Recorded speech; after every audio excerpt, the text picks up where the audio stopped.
Let's talk about the reality of your mid-20s. There's this invisible pressure, isn't there?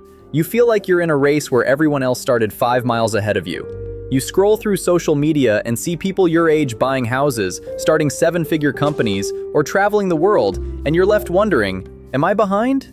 The first thing you need to realize is that the timeline is a lie. It's a collective hallucination we've all agreed to participate in. But while the timeline is fake, the opportunity of your mid-20s is very, very real. This is the only time in your life where you have the highest energy, the lowest amount of external responsibility, and the greatest capacity for risk. If you don't use this window to build your own foundation, someone else will hire you to build theirs. Being successful and self-employed in your 20s isn't about hustle culture. It's not about working 20 hours a day until your hair falls out. It's about internal sovereignty. It's about deciding that you are no longer a passenger in your own life. Most people fail to become self-reliant because they are addicted to permission. We spend nearly 20 years in a school system that tells us when to sit, when to speak, and when to eat. Then, we enter the workforce and wait for a boss to tell us we're doing a good job. To be successful in your mid-20s, you have to kill the part of you that is waiting for permission. No one is going to come to your door and hand you a self-employed license. You have to take it. You have to be okay with being the crazy one in your friend group who doesn't have a 9-to-5. You have to be okay with being misunderstood by your parents for a few years. Now let's talk about the self-employed trap. Many people think being self-employed means freedom.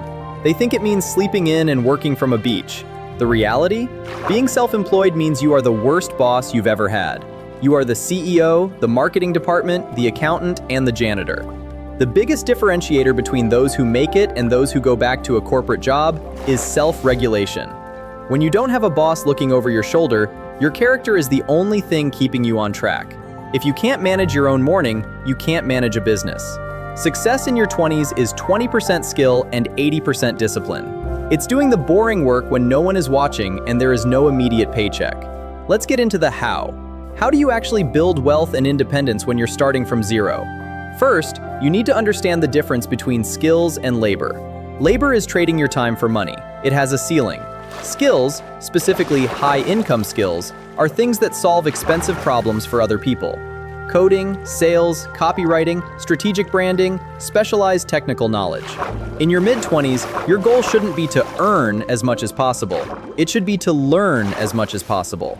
If you have the choice between a job that pays $5,000 a month but teaches you nothing, and a project that pays $2,000 but teaches you how a multi-million-dollar business operates, take the $2,000. Knowledge in your 20s compounds faster than interest in a bank account. The second pillar is optionality. Most people trap themselves with lifestyle creep. They get a little bit of success and immediately buy a better car or a bigger apartment. Now they need a high income just to survive. They've built their own golden cage. If you want to stay self-employed, keep your overhead low.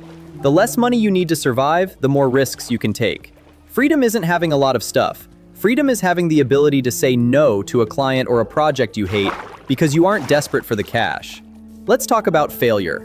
In your mid-20s, failure is actually an asset. This is the deep talk part that people miss.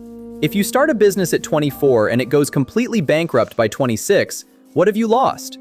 You don't have a mortgage yet. You likely don't have children yet. You've lost some money, but you've gained a decade's worth of experience. The people who are successful at 40 are usually the ones who were failing at 25. They were experimenting. They were getting the bad ideas out of their system.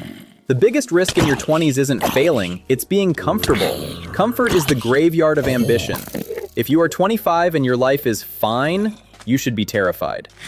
Now, I want to address the mental health aspect of this journey. Being self-employed is lonely.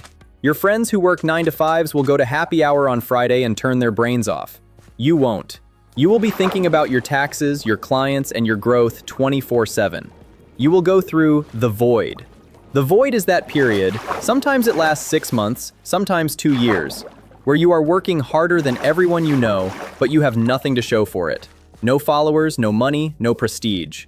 This is where most people quit. They think the system is broken, but the void is a filter. It's the universe asking you, do you actually want this, or did you just want the idea of it? If you can survive the void without losing your mind, you are officially in the top 1% of your generation. Success in your mid-20s also requires a ruthless audit of your circle. You are the average of the 5 people you spend the most time with. If your friends spend their weekends complaining about their bosses and waiting for Saturday, you will eventually do the same. You don't need fans, you need peers. You need people who are also in the arena, people who will call you out when you're being lazy and celebrate when you win. Independence doesn't mean doing it alone. It means choosing who you walk with. As we move toward the end of this talk, I want you to think about the long game. Self-employment isn't a get-rich-quick scheme.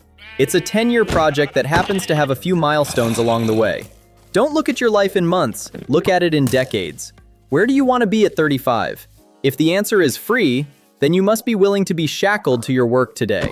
Success is the ability to wake up and have total control over your schedule. That is the ultimate wealth. Not the Rolex, not the private jet, just the ability to say, today I am going to do exactly what I want to do.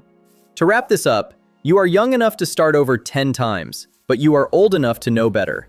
Stop waiting for the right time. The right time was yesterday. The second best time is right now. Get rid of the ego. Keep your expenses low. Learn a skill that the world is willing to pay for. And most importantly, stay in the game long enough for the luck to find you. Being self-sufficient isn't a destination, it's a practice. It's something you have to earn every single morning when you wake up and decide not to take the easy path. The world is changing. The old rules don't apply anymore. The safe path is actually the most dangerous one because it relies on someone else's permission. Build your own boat. It might be small at first, and it might leak, but at least you're the one steering. Thanks for listening. Now go get to work.